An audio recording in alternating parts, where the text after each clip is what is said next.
Tonight, a February audio recording could spell trouble for President Trump in November. To be honest with you, sure, I want you to. I wanted to always play it down. New fallout from the now public tapes between the president and journalist Bob Woodward.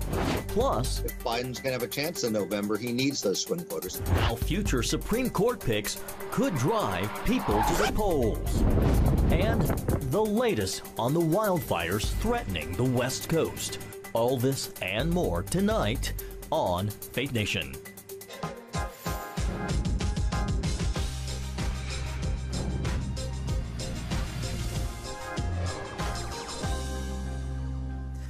More than 190,000 Americans dead. Many wondering tonight, had more serious government warnings come sooner if lives could have been spared. Welcome to Faith Nation. I'm John Jessup. And I'm Jenna Bratter. Thanks for joining us. It is a question being asked across the country. While here in Washington, the political fallout continues after the release of taped conversations between President Trump and famed journalist Bob Woodward. One of those tapes has the president admitting to minimizing the threat of the coronavirus to the American people. CBN News White House correspondent Ben Kennedy joins us with the latest on the reaction. Ben, the president's critics aren't mincing words here. Yeah, John, Jenny, you're right. Today, House Speaker Nancy Pelosi called it a tragedy beyond words. She said that Trump did not listen to science, has been a bad leader about this, and as a result, the delay has caused many deaths. He hid the facts and refused to take the threat seriously, leaving the entire country exposed and unprepared. He didn't want to cause a panic. Why? I can't be jumping up and down and scaring people. I want people not to panic.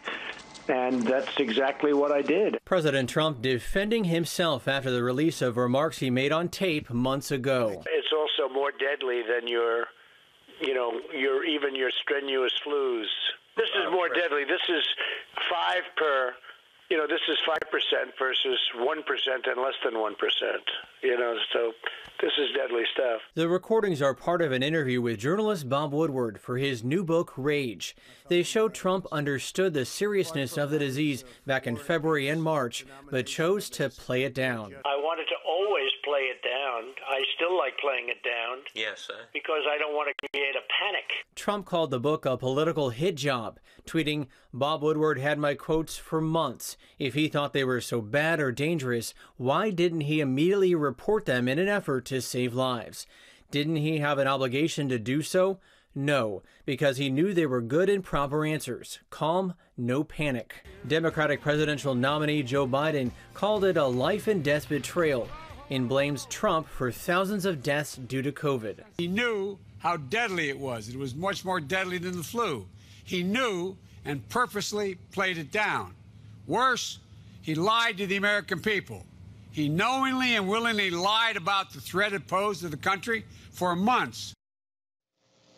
Now, some political analysts doubt the book and tapes will have much of an impact on the presidential race, but odds are we'll hear more of it leading up to that first debate between Trump and Biden at the end of the month. John, Jenna? All right, thank you, Ben. Well, shortly after those audio clips were released, the president came out with his own short list of potential Supreme Court justice nominees. It includes 3 conservative senators, Ted Cruz, Tom Cotton, and Josh Hawley. Paul Strand has more.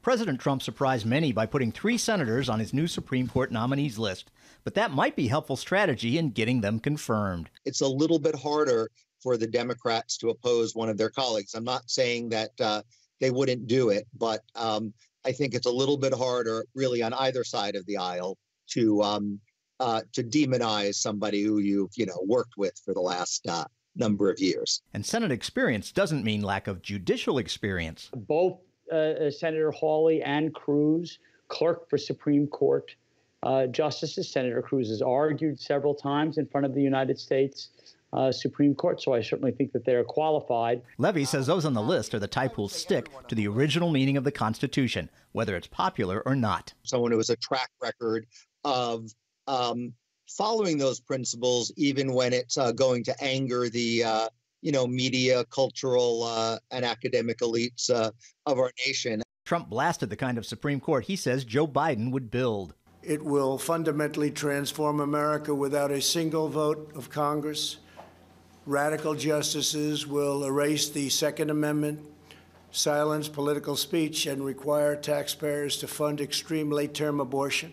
So could releasing his own list lose Biden more votes than it would get him? I think that is certainly something that has probably crossed Joe Biden's mind. I know it has crossed Donald Trump's mind. The type of people that the base would demand would be on that list would be so radical that it would scare away swing voters. And, if Biden's going to have a chance in November, he needs those swing voters. Leftist groups are punching back. The Leadership Conference on Civil and Human Rights stating Trump has threatened our country's values and people with his intention to nominate more individuals who would decimate the Affordable Care Act and eviscerate Roe v. Wade. Paul Strand, CBN News, Washington. All right, thank you, Paul. Well, Senator Hawley says he appreciates the president's vote of confidence, but has no interest in service on the high court. Senator Cotton reacted by tweeting, "It's time for Roe v. Wade to go." John? Well, Timothy Head is the executive director of the Faith and Freedom Coalition. He joins us now to discuss evangelical voters and the 2020 election. Timothy, it's great to see you again. You know, the Supreme Court was a big issue for evangelicals back in 2016. No doubt a big motivator again here in 2020. What do you think about the president's new short list of potential justice nominees? Well, there's no doubt about it. This is a decorated list, just like the original list that we saw over 4 years ago. These are highly qualified people. Some of them are household names, like the senators that you just discussed, and some of them are lesser known, but certainly known in academic or judicial circles. I think that it once again corroborates or confirms that the president truly does mean what he says when he says he intends to reshape the federal judiciary. Yeah. Faith and Freedom takes the pulse of evangelicals better than just about anyone else. Tim, we did a story with you in 2016. I remember we were out door knocking and, the high school students and just taking the pulse of evangelical voters. What are you sensing this time around? What are you hearing from faith voters, Tim? Well, just early this month or last month at the beginning of August, we began our voter education program to turn out evangelical voters, and we just in the last 48 hours have surpassed 1 million doors that our volunteers have knocked on, have physically visited. And interestingly enough, the two issues that we're getting most feedback on are number one, the economic recovery from COVID-related shutdowns, and number two actually relates to not necessarily the protests per se, but the riots or the lack of law and order. And so I think that interestingly enough, those two issues, the economy and restoration of law and order, are emerging as major drivers for Christians and people of faith across the country. It's interesting they're not necessarily faith issues. Tim, so is the enthusiasm this time around for Trump as high as it was in 2016? That's a prevailing question that all of us have, and as we've emerged ourselves going into the field here in the last few weeks, we've found, frankly, not only in our door program but also in mail, internet engagement, that amazingly enough, the engagement or energy level is even higher in 2020 than it was in 2016. I think partly because President Trump has truly delivered on the promises that he made in 2016. But partly because we're seeing, if you will, the true colors of the Democrat Party that a lot of people are really not interested in right now. All right, Timothy Head with Faith and Freedom. We have to leave it there. Good to see you. Thank you for joining us. Of course. Thank you. Timothy. God bless. The so-called GOP skinny relief bill isn't going anywhere in the Senate. Majority Leader Mitch McConnell held a procedural vote on the plan today, but as expected, it didn't get the 60 votes needed to make it through. Although there's been little movement on COVID relief negotiations between Republican and Democratic leaders, House Speaker Nancy Pelosi says the issue remains on the table, but also says it's Republicans who need to do more. We have a major disaster. Let's not have a skinny bill when we have a massive problem. Meanwhile, unemployment remains high. New numbers from the Labor Department show 884,000 Americans applied for unemployment benefits. That's unchanged from the previous week. Another 838,000 self-employed or gig economy workers asked for jobless aid through a separate pandemic unemployment program. And joining us now is Mark Hamrick, Senior Economic Analyst with Bankrate.com. Hi, Mark. Let's start with unemployment tonight. You know, we're 6 months into this pandemic.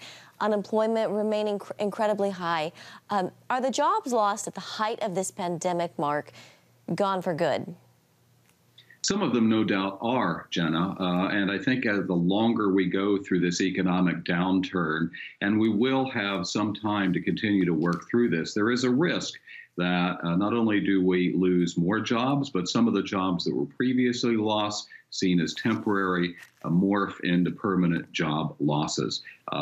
People were looking to Congress, including the Senate, to pass a renewal of the payroll protection program. Obviously, with the legislation failing to advance, the prospects there appear to be quite bleak right now. And at some point, the extra money that the president had called for use in extended unemployment benefits, the extra $300 or $400, that money will run out as well. And so, we get closer to the election, it looks like there's less chance of relief legislation being passed. Mark, the president has predicted the economy will come back strong in the third quarter. He's talking about the V-shaped curve. We've heard about the U-shaped curve and now the K-shaped curve. How do you see this playing out? There's no doubt that after a historic contraction in the second quarter in GDP, there will be a historic advance in GDP in the current quarter. But that won't get us back to where we were before the pandemic presented itself and that we had this dramatic downturn in the economy. The unemployment rate did look a little better last month than we expected, going down to 8.4%. But we'll still have an elevated unemployment rate when the next president takes office, whether it's Donald Trump or Joe Biden. So let's talk about the Capitol Hill relief package. Senator Mitch McConnell put his so-called skinny plan to a vote today in the Senate. It, of course, failed. Mark, do you think we'll see lawmakers come to an agreement on a coronavirus relief plan? I wouldn't bet the house on it, no pun intended. I think, right now, I think it's a question, whether they will separate this, and it does appear to be the case, to have a so-called clean bill just to keep the government open, because we're facing the prospect of another federal government shutdown at the end of this month. There's just such a wide gulf between what the House passed, what Pelosi is willing to accept, and the Senate failed to advance its own legislation here today with Rand Paul, the sole member of the GOP, failing to vote in favor. So it's hard to see how we can really get any progress here with the two sides or the various sides so divided. Mark, in the minute that we have, about a minute left, what do you think are some of the non-negotiables that need to be included in any kind of relief plan? Well, obviously, an extension of unemployment benefits. The people under the pandemic program that you alluded to at the top of the segment, that runs out in 39 weeks after they initially get that money. And we know that the gig economy is important. That is the part of the economy that that money is meant to help those people who have lost their employment. Payroll protection program, the airlines are talking about tens of thousands of layoffs or job cuts in October. Anything that can keep businesses solvent, basically until we have widespread availability of safe and effective vaccines. And I would also say aid for localities and schools. All right. Bankrate's Washington Bureau Chief Mark Hamrick. Mark, thank you so much for being with us. Thank you. Wildfires rage on the West Coast. Coming up, why there's new hope in the fight against the deadly flames.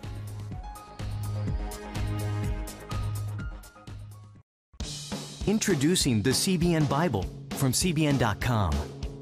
Now, an easier way to study the Bible and grow in your faith. Highlight your favorite verse. Read separate versions at a glance. Click and read a commentary. Or cross-reference your favorite verse using the Strong's Concordance. All the right tools to study the Bible, all in one place. The CBN Bible, available at cbn.com/Bible or the iTunes App Store. This is CBN Newswatch. Thanks for joining us. Watch breaking news, exclusive stories and programs, credible news reporting. We show you what's happening in the world and how you can pray about it. This is CBN Newswatch, because truth matters. Weekdays at 5 on the CBN News Channel.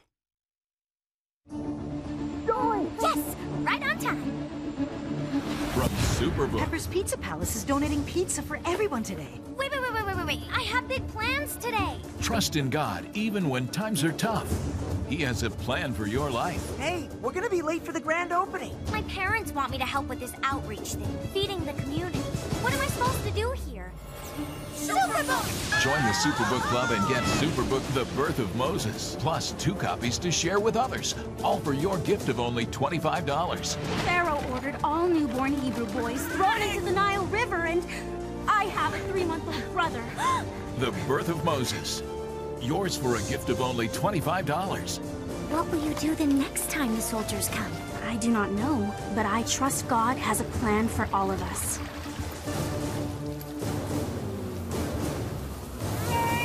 Superbook Club members, free streaming for seasons 1, 2, and 3 is now available. Welcome back. Well, tonight the loss of life and property is growing as hundreds of wildfires rage up and down the West Coast. That's right, Jenna. Millions of acres scorched as some watch their hard life's work go up in flames. CBN's Eric Phillips is here now. Eric, these fires are the cause of growing fear tonight out west. Well, John and Jenna, that's right. 14 states are the victims at this point of those sweeping wildfires, and they're running at such a rapid pace that it has prompted a grim prediction from the governor of Oregon. From California to Washington State to Oregon, the West Coast is literally on fire. At least 48 wildfires are burning in Oregon. Flames racing through one town have claimed the lives of a 12-year-old boy and his grandmother. Tragically, we're confirming this loss. We had a search and rescue mission today, and they were found deceased. We also fear that this is not going to be the only folks that we find deceased up there. This could be the greatest loss of human lives and property due to wildfire in our state's history. This satellite image from space shows smoke blanketing the California sky. From the ground, the sky glows orange as the fires rage. This shot of San Francisco's Golden Gate Bridge taken in the middle of the day. 3 bodies were found in Butte County outside of Sacramento, where 2 fires converged, creating explosive conditions. Officials say the North Complex fire is devouring an astonishing 1,000 acres every 30 minutes. In Washington state, residents and officials saw homes burn to the ground. A 1-year-old has died in Spokane. The child's parents in critical condition. 80% of the homes in Walden, Washington, gone. Somebody knocked on the door, said that they needed to be evacuated.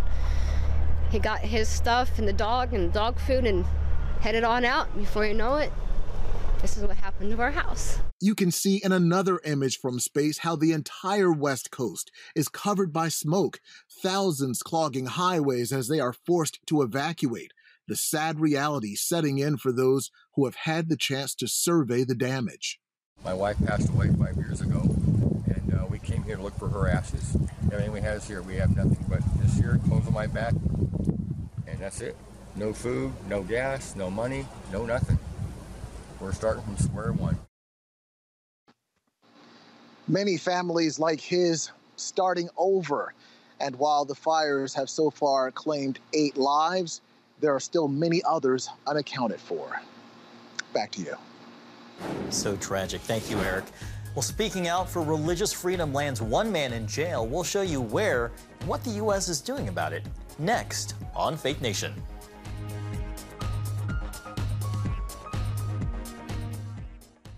When I came to Regent University, it's like the world opened up. I felt like I needed to advance my career and go back to school. Regent was a perfect fit for me. The Regent professors are world class. You are equipped. The focus of the faculty is on each individual student, whether it's online or in person. You become a part of Regent's family. You carry with you not just the content and the knowledge, but the confidence to understand that we can be significant in the world. Regent University. Follow your path. Nigerian Christians in Iran are routinely arrested. Happily, Christians continue to suffer. In times of trial and affliction, you need to know the truth. One of the fastest growing Christian populations in the world. Join Wendy Griffith and George Thomas for Christian World News. Young people are the ones who are open to the gospel. Powerful stories of suffering and hope that affect all Christians. Watch Christian World News, Saturday at 5 p.m. Get Protect Your Sleep and discover how to improve the quality of your life. A free DVD or booklet from the Christian Broadcasting Network. If you're not a great sleeper, you can do things to make yourself a great sleeper. If you're already a pretty good sleeper, you can enhance your sleep and be even better. 5 leading experts help remove the obstacles between you and restorative sleep. When you don't get a restful night's sleep, you wake up with an accumulation of stress. Call 1-800-700-7000 or go to cbn.com to get your free DVD or booklet today. Everything you do better with a good night's sleep. You'll discover how food affects your sleep, how to put insomnia to rest, explore effective remedies for sleep apnea, and much more in Protect Your Sleep. Wake up to your best life and get Protect Your Sleep today. Call 1-800-700-7000 or go to cbn.com to get your free DVD or booklet.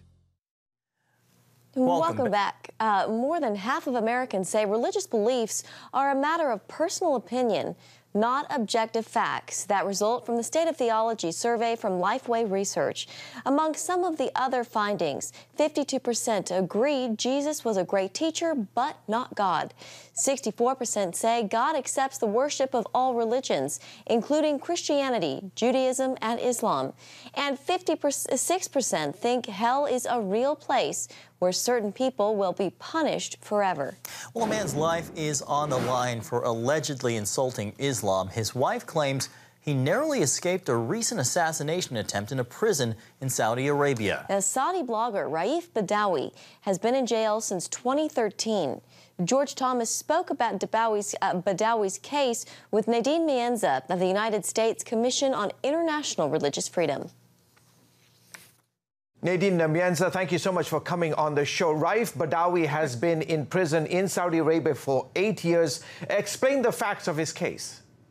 Sure. So Raif Badawi is a blogger who ran a blog called Free Saudi Liberals.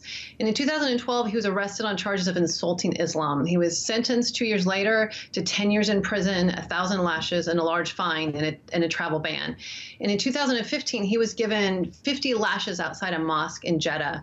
And he had a hard time physically recovering from those lashes, and there was an international outcry.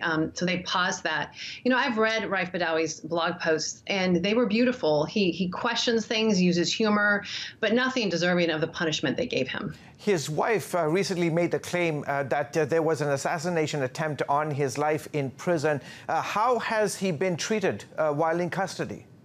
Well, you know, his treatment has gotten worse over the last year. Last September and November, he was denied medicine and access to his books and placed in solitary confinement for no reason that we were told. He went on a hunger strike to protest. We, of course, spoke out about it. He was denied calls to his wife earlier this year. And on August 29th, as you mentioned, he had told his wife that a religious extremist tried to assassinate him. You know, we've been advocating for him for several years. Even the vice president explicitly called on Saudi Arabia last summer to release Raif Badawi, but unfortunately they have rejected these pleas, and his treatment, it just seems to be getting worse. You know, Saudi Arabia is one of the worst countries in the world for religious freedom. You know, I visited Saudi Arabia in 2018 for myself, and I saw the strict religious freedom conditions. The only religion allowed is state-sanctioned Islam, and people who question that are treated the harshest of all, and often accused of apostasy. Christians are not allowed to worship or identify as Christians. Foreigners are allowed to very quietly, but Saudi citizens cannot practice any faith other than in state-sanctioned Islam. So it is a very tough place to have a different faith or even no faith at all. And the State Department, for that reason, has listed them as a country of particular concern for their egregious, systematic, and ongoing violations of religious freedom. As you know, the United States and Saudi Arabia have a very, very long relationship, economic, military ties. Should the United States be doing more to put pressure on the Saudi government as it relates to treating people of faith and other issues of human rights in a more humane way? Absolutely. This is a perfect time for the administration to be doing that. You know, Saudi Arabia has been opening up, and we've praised some of the things they've done. Women are now driving cars. They don't need a guardian's permission as they used to have to travel, to work, to go to school. When I was in Riyadh, they had just removed a divider in the Starbucks where women and men had to come in different doors and they couldn't sit together. I mean, there's all sorts of things that are happening that are showing an opening up of their society. What we're not seeing is that impacting religious freedom, and unfortunately, them holding people like Raif Badawi goes against the image that they need to project, that they're a modern, becoming more modernized, they're worthy of investment, and that they want to be good partners in the international community. So it really would benefit them if they released Raif Badawi, let him join his wife and children in Canada. I think the international community would have a lot of goodwill towards them. All right, terrific. Thanks for putting a spotlight on Raif's situation. Thanks for coming on the show. Thanks for having us.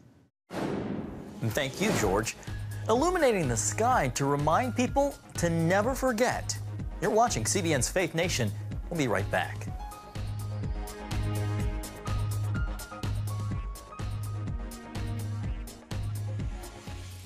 Christians around the world are standing with the Israelis. But why?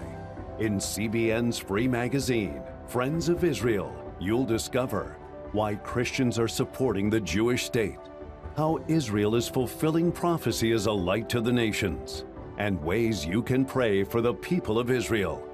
Israel needs the support of friends like you. Call now or go to cbn.com to get your free copy of Friends of Israel. Heavenly Father, we do thank you for the work of your Spirit, Lord God, with this movement of getting the Bible, Yes. Lord, into public schools.